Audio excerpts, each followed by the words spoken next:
Hi, Dr. Gary, calling you from on the road. The name of our company is Healthcare Practice Sales LLC.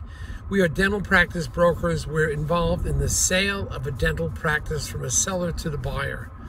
We've been doing this for 11 years. I was a dentist for 25 years. We now have a staff of 8 employees, including 2 CPA accountants.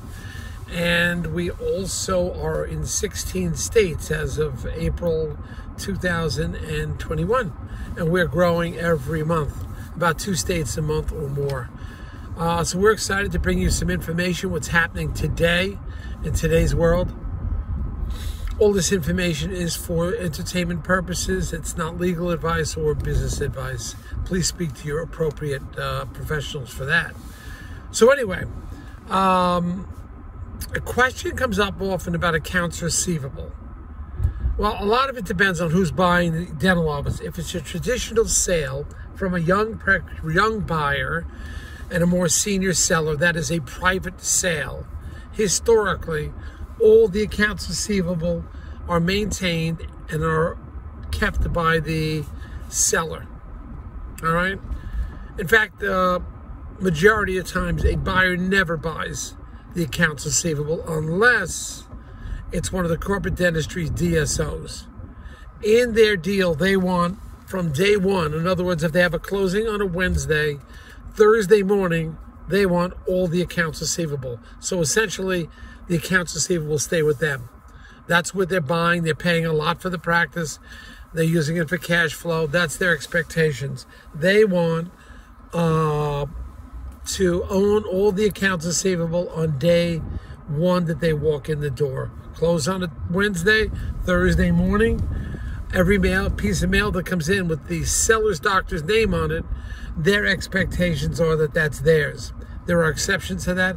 Some of the DSOs don't do that.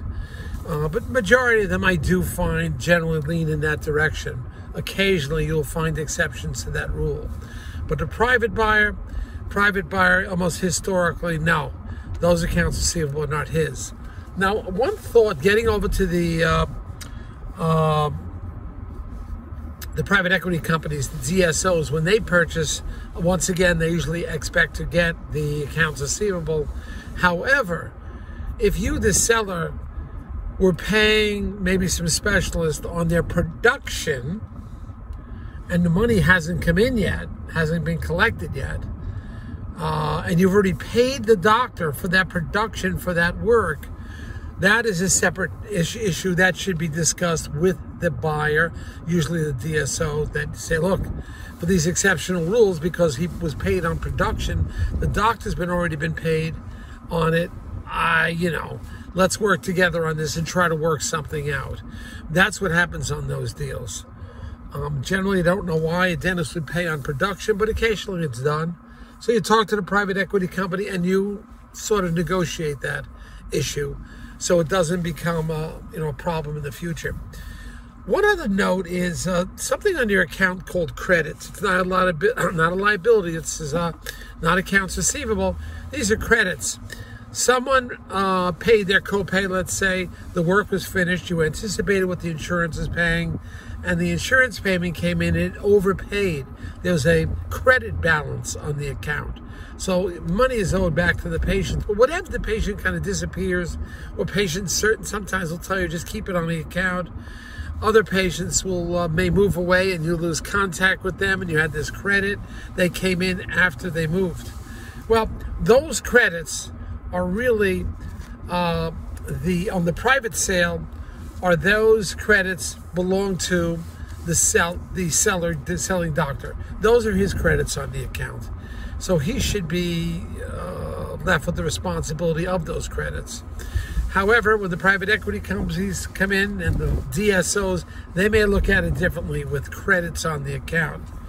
So, because it's like the seller was paying twice.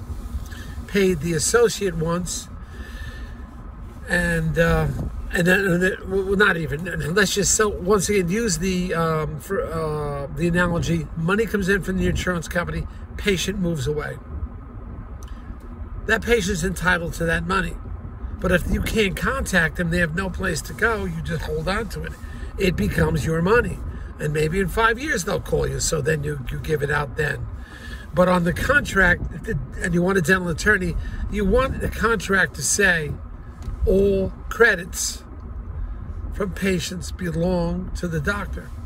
Obviously, most of your patients will have a zero balance, but there are some patients that owe money.